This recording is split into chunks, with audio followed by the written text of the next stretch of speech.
पितृपक्ष में कौओं को भोजन कराने का क्या महत्व है, इन विशेष जानकारियों को लेकर आज आपके बीच उगन महादेव ज्योतिष केंद्र यूट्यूब चैनल पर मैं पंडित संजय शुक्ला शास्त्री उपस्थित हुआ हूँ। दर्शकों, इन महत्वपूर्ण जानकारियों को प्राप्त करने के लिए आपको वीडियो को अंत तक देखना होगा और अगर आप पहली बार इस चैनल से जुड़े हैं तो नीचे लाल वाले बटन को दबाकर चैनल को सब्सक्राइब कर बेल आइकन जरूर दबा दें, क्योंकि मैं प्रत्येक दिन पूजा पाठ से संबंधित महत्वपूर्ण जानकारियां इस चैनल पर अपलोड करता हूं, जो नोटिफिकेशन के द्वारा सर्वप्रथम आप तक पहुंच जाएगी। और इस वीडियो को आप अधिक से अधिक लाइक और शेयर दर्शकों जरूर करेंगे।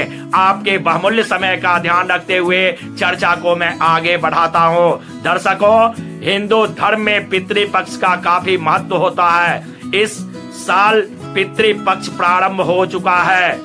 पितृपक्ष में पितरों का श्राद्ध और तर्पण किया जाता है। इसके साथ ही इस दिन कौओं को भी भोजन कराया जाता है। इस दिन कौओं को भोजन कराना काफी महत्वपूर्ण माना जाता है। ज्योतिष शास्त्र बताते हैं पितृपक्ष में पितरों का श्राद्ध और तर्पण करना जरूरी माना जाता है। यदि कोई व्यक्ति ऐसा नहीं करता तो उसे पितरों का श्राप लगता है। लेकिन शास्त्रों के अनुसार श्राद्ध करने के बाद जितना जरूरी भांजे और ब्राह्मण को भोजन कराना होता है, उतना ही जरूरी कौओं को भोजन कराना होता है। दर्शकों, माना जाता है कि कौए इस समय में अब हमारे पितरों का रूप धारण करके पृथ्वी पर उपस्थित होते हैं। इससे पीछे एक पौराणिक कथा जुड़ी हुई है, जो कि इस प्रकार है। इंद्र के पुत्र जयंत ने ही सबसे पहले कौए का रूप धारण किया था। यह कथा त्रेता युग की है। दर्शकों, जब भगवान श्री राम ने अवतार लिया और जयंत ने कौए का रूप धारण कर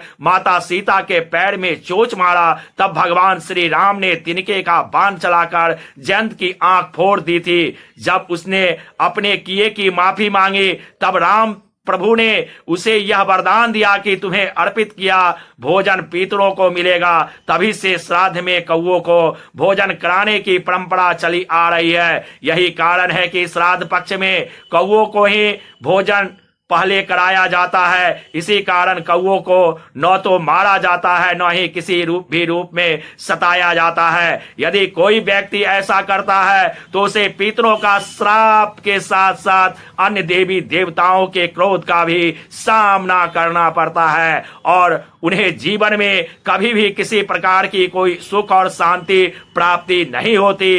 पितर पक्ष के समय 5 बलि जरूर निकालें। चींटियों के लिए, गाय के लिए, कौआ के लिए, कुत्ता के लिए देवादि बलि यह जरूर करनी चाहिए पितृपक्ष में पितरों को प्रसन्न करने के लिए। दर्शकों, कौए से जुड़े शकुन और अशकुन का भी रहस्य होता है। प्राचीन समय में ऋषि मुनियों ने अपने शोध में बताया था दर्शकों कि प्रत्येक जानवर के विचित्र व्यवहार एवं हरकतों का कुछ न कुछ प्रभाव अवश्य होता है। जानवरों के संबंध में अनेकों बातें हमारे पुराणों एवं ग्रंथों में भी विस्तार से बताई गई है। दर्शकों, हमारे सनातन धर्म में माता के रूप में पूजनीय गौ माता के संबंध में तो बहुत सी बातें आप लोग जानते हैं होंगे, परंतु आज हम जानवरों के संबंध में पुराणों से ली गई कुछ ऐसी बातों के बारे में बताने जा रहे हैं। दर्शकों, पहले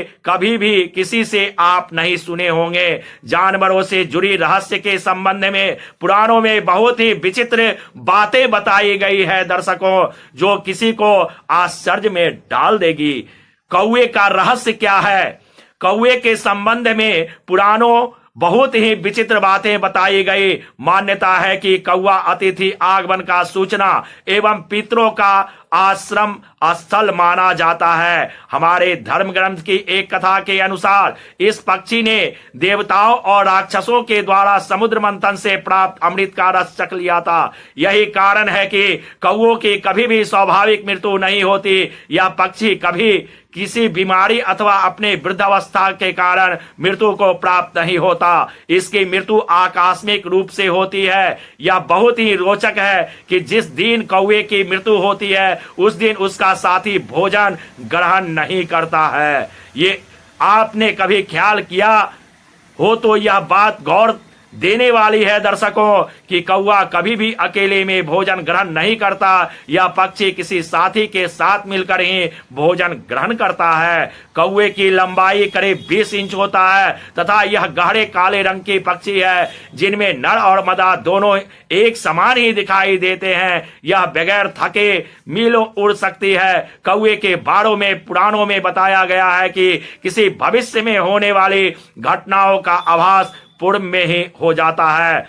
पितरों का आश्रय स्थल श्राद्ध पक्ष में कौवे का महत्व बहुत ही अधिक माना गया है। इस पक्ष में यदि कोई भी व्यक्ति कौवा को भोजन कराता है तो यह भोजन कौवा के माध्यम से उसके पितर ग्रहण करते हैं। शास्त्रों में यह बात स्पष्ट बताई गई है कि कोई भी क्षमतावान आत्मा कौवे के शरीर में विचरण कर सकती है। भादो महीने में 16 दिन कौवा हर घर की छत का मेहमान बनता है। ये 16 दिन श्राद्ध पक्ष के दिन माने जाते हैं। कौवे एवं पीपल को पितृ प्रतीक माना जाता है। इन दिनों कौवों को खाना खिलाकर एवं पीपल को पानी पिलाकर पितरों को तृप्त किया जाता है। दर्शकों, वीडियो थोड़ी लंबी हो रही होगी लेकिन जानकारियां आपके महत्वपूर्ण मिल रही होगी। कौवे से जुड़े शकुन और अपशकुन, यदि आप शनि देव को प्रसन्न करना चाहते हो तो कौवे को भोजन कराना चाहिए। यदि आपके मुड़ेर पर कोई कौवा बोले तो मेहमान अवश्य आते हैं। यदि कौवा घर की उत्तर दिशा से बोले तो समझे जल्द ही आप पर लक्ष्मी की कृपा दृष्टि होने वाली है। यदि कौवा घर के उत्तर दिशा बोले तो समझे जल्द ही आप पर लक्ष्मी की कृपा दृष्टि होने वाली है। पश्चिम दिशा में बोले तो घर में मेहमान आते हैं। पूरब में बोले तो शुभ समाचार आता है। दक्षिण दिशा से बोले तो बुरा समाचार आता है। कौवों को भोजन कराने से अनिष्ट व शत्रु का नाश होता है। दर्शकों, ऐसी मान्यताएं हैं। अगर यह जानकारियां आपको अच्छी लगी हो तो इसे अधिक से अधिक लाइक और शेयर जरूर करेंगे। फिर अगले दिन मिलते हैं विशेष जानकारियों को लेकर। महादेव की कृपा आपके घरों पर बरसती रहे। हर हर महादेव।